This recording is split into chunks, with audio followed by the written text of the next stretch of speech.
we wanted to take this opportunity to kind of dig into an interesting character on the global scene, and that is Syria's new president, Ahmed al Sharaa, or as he was known previously, Abu Mohammed al-Julani. He spent years as an al-Qaeda fighter in Iraq. He was actually in prison in Abu Ghraib, that infamous U.S. prison.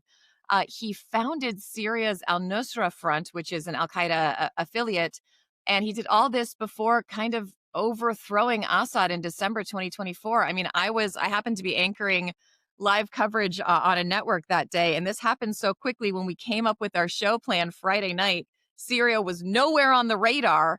And then by 1 p.m. the next day, the President Biden, because it was still Biden then, was walking into the Roosevelt Room to give a statement on the fact that the Assad government had fallen.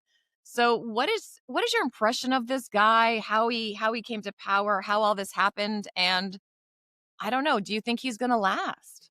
Well, I think the main point to make is the ethnic complexity of the mix in Syria and the fact that ruling Syria is not straightforward. But I think his emergence as leader has got pretty deep roots. And I think his conversion from being a terrorist to being a politician, and there are plenty of precedents for that, has happened over a relatively long period. I mean, he gained power clearly because he was backed by the Turks. And the Turks put a huge amount of time and money into making sure that he would be the dominant dissident leader when it came to overthrowing Bashar's regime. What's just been publicized in the UK, which is really fascinating, is that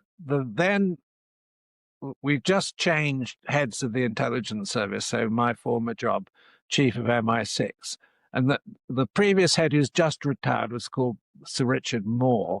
And he had been ambassador in Turkey, speaks fluent Turkish, and had a good relationship with Erdogan.